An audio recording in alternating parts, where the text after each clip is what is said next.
m'appelle François Michaud, je suis un artiste plasticien. Je m'appelle Jean-Raymond Siffroy-Roy. Je suis Régine Bérubé, j'ai 87 ans. Je m'appelle Ève Arras et j'ai 70 ans. Ceci est pour encourager les femmes de mon âge, les aînés. Si jamais vous sentez que vous avez besoin d'un diagnostic, battez-vous puis poussez, parce que ça vaut la peine. La guerre a commencé, j'avais 4 ans. Et puis nous habitions dans un coin qui était proche de la Belgique et de l'Allemagne. Donc, on a eu des problèmes dans ce coin-là, comme il faut. Moi, je pense que d'être juge, ça consiste à écouter et à ne pas juger. L'histoire, en fait, elle démarre presque 2 ans avant. J'avais un projet qui s'appelait Le Cœur du Monde, qui était dans ma tête depuis un moment. C'était l'idée que le monde est une sculpture vivante et qu'il fallait mettre un cœur au monde. Mais mettre un cœur au monde, il y en a déjà des centaines. Donc je me suis dit, ce n'est pas forcément un cœur comme tout le monde qu'il faut mettre. C'est comme des points de pression artérielle. Si je mets ma main ici, j'entends mon cœur. Et je me suis dit, si je mets des petits bouts de cœur de différentes dimensions aux 4 coins du monde, ça sera comme une résonance magnétique et on entendra le cœur qui battra partout de cette représentation. Comme nous habitions dans un petit village et qu'il y avait beaucoup de terrain autour, nous avions une maison avec un jardin potager à l'avant, un verger avec, je ne sais pas moi, autour de 80 arbres à l'arrière.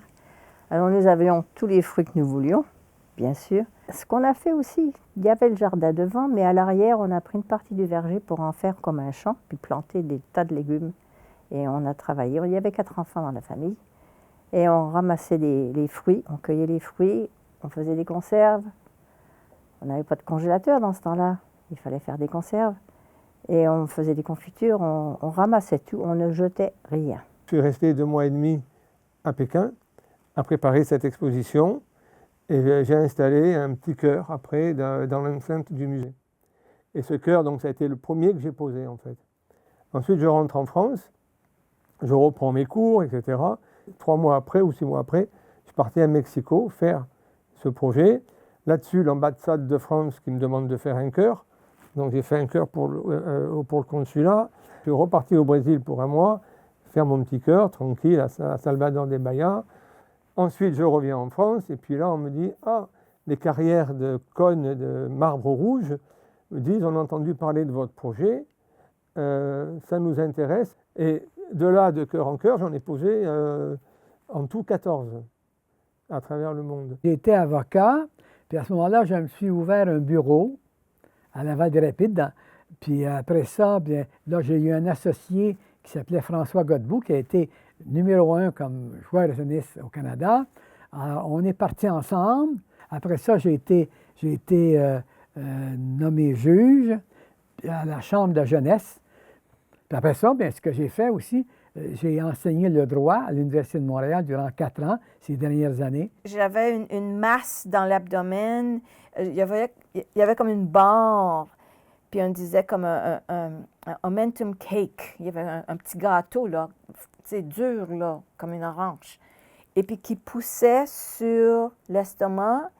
Puis ça faisait que j'avais beaucoup de reflux d'acide. Alors, le médecin a décidé de traiter ça pour réduire le niveau d'acidité dans mon estomac. Mais quand je lui ai dit, OK, il y a quelque chose qui ne marche pas, elle dit, ben, quel âge, oh, elle regardait dans ses filières, là, quel âge que vous avez? Oh, ben, 63 ans. Ben oui, c'est normal. Ben, j'ai dit, mais non, j'ai dit, c'est juste mon ventre qui grossit. C'est comme être enceinte, c'est juste le ventre qui grossit, c'est pas normal. Ah, mais vous savez, à votre âge, à votre âge, à votre âge, à votre âge. Ma mère, qui travaillait énormément, elle avait des chèvres, des poules, des canards, des lapins. Alors, ça nous aidait. C'était pas une ferme, bien sûr, mais ça nous donnait pas mal de nourriture. Et puis, question d'habits, ma mère nous faisait des choses avec les anciens manteaux des grands-pères qui étaient encore au grenier. Vous savez, garder ça du linge. Et elle nous faisait des robes, des manteaux, des pantoufles avec les manteaux du grand-père. Parce qu'à cette époque-là, on ne pouvait pas acheter de souliers. On avait des sabots en hiver. On avait des sandales en été, mais en hiver, on avait des sabots. Et on mettait ces petites pantoufles à l'intérieur. On était très bien. On allait à l'école en sabots, on laissait les sabots à l'entrée. Et on était en pantoufles dans la classe. Sylvie Rochette, qui est une amie de longue date, qui est canadienne, elle m'invite et puis elle me dit ton projet est intéressant, on a trouvé un bloc de bois pour le faire, etc. Et avant de partir, je dis à mes amis, parce que j'étais divorcé à l'époque, je dis je vais rencontrer quelqu'un, je vais rencontrer une Canadienne. Un autre aussi, c'était encore la même chose. Quel âge avez-vous? Ben oui, ben c'est normal, c'est dommage, mais c'est comme ça. Faut composer avec ça maintenant, madame. Laissez-moi tranquille. Je ne comprends vraiment pas pourquoi ils n'ont pas fait le test. Là, je suis retournée, j'ai été voir un médecin de médecine chinoise. Et puis là, il y a un autre qui roulait les yeux de même, puis il m'a prescrit des pilules que j'ai prises, mais ça n'a absolument rien fait. J'avais en tête de parler d'un événement qui m'est arrivé. J'ai décidé de me présenter comme président de la faculté de droit de l'Université de Montréal. Mais il y avait d'autres personnes qui ont eu cette bonne idée-là également. Alors, on était 4. Il y en a un qui s'appelait Louis Bernard, qui est devenu conseiller principal de René Lévesque. Il y en avait un autre qui s'appelait Marcel Prudhomme, qui est devenu ministre dans le cabinet de M. Trudeau, le père. Puis il y avait également le troisième qui m'a défait, qui m'a battu, Bernard Landry, qui, lui, est devenu premier ministre du Québec. Alors, après cette défaite-là, j'étais défait. Je me sentais réellement... Je me sentais comme une espèce de polichinelle, une espèce de... Je me sentais mal. J'avais perdu, j'avais été défait. Bon. Ça m'a mis du temps à avoir la simplicité de reconnaître que cette défaite-là aurait pu être un élément positif dans ma vie. À part ça, qu'est-ce qu'on faisait? On tricotait. On défaisait les vieux tricots, puis on refaisait des nouveaux, des neufs avec les anciens. La récupération, c'était pratique, mais on ne jetait rien, on ne gâchait absolument rien. Et c'est pour ça que quand je vois les jeunes ici qui jettent, qui achètent, c'est dommage. On devrait recycler. J'arrive sur place, je rencontre mon amie Sylvie, et puis elle me présente Claudine, et puis dans ma tête, je dis bingo, c'est elle, c'est ça ce dont j'avais rêvé. C'est la magie des choses qui m'intéresse, c'est que c'est comme si je sentais que les choses étaient déjà programmées, comme si j'avais des perceptions qu'il y a des choses qui peuvent arriver, et si on y croit vraiment, les choses arrivent. C'est ça qui me plaît dans cette idée du cœur pour un cœur, le fait d'avoir rencontré Claudine, c'est complètement fou, quoi. Je pensais jamais que l'art pouvait m'amener aussi loin. Quand j'ai finalement eu mes résultats, cancer, niveau 4A. 4B, c'est le cimetière ou l'incinération. Alors, 4A. Et on m'a demandé pourquoi vous n'êtes pas venu avant. Et j'ai dit, oui, ça fait 5 ans que je pousse.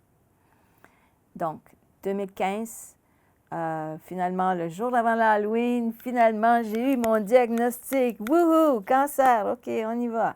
Si j'avais été plus flexible, il me semble que je me serais remis de ma défaite, de cette confrontation-là avant. J'aurais accepté davantage mes vulnérabilités, accepter d'être incertain, d'avoir peur, c'est ce que il me semble que maintenant, j'accepte davantage mes vulnérabilités, mes faiblesses, mes carences, mes manques, mes peurs. Je dirais aux jeunes, ne dépensez pas l'argent que vous n'avez pas.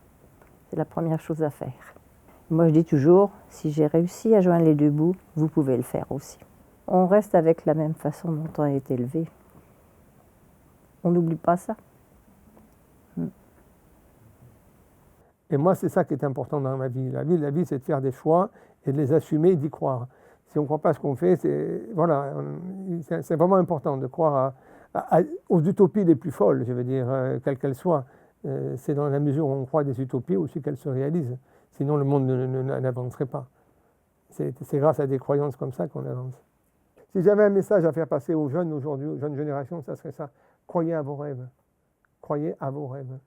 En tant qu'avocat, on apprend quand même, parce qu'on apprend à perdre également. On arrive devant un tribunal, puis les deux ne peuvent pas gagner. Alors, on perd, on gagne, puis finalement, il faut rencontrer et la victoire et la défaite comme deux menteurs, puis être capable également de faire face précisément à ces inconnus, hein, sans chercher les louanges, ni être capable aussi face aux injures de ne pas crouler.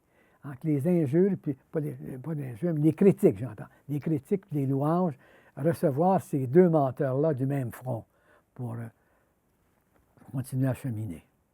J'étais tellement sûre de mourir que quand je suis retournée à la maison, j'ai écrit un texte que j'allais lire à mes enfants. J'avais enregistré pour lire à mes enfants et petits-enfants.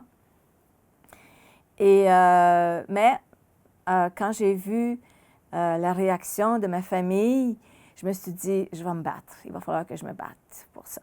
J'ai juste 63 ans. Je vais suivre le régime. Après 7 mois de traitement, de chimio, une chirurgie double, me voici maintenant, 7 ans plus tard, en excellente santé. Alors, c'est vraiment un succès. Il faut vraiment être réveillé, hein? Puis pas les laisser faire. Aimez-moi pas.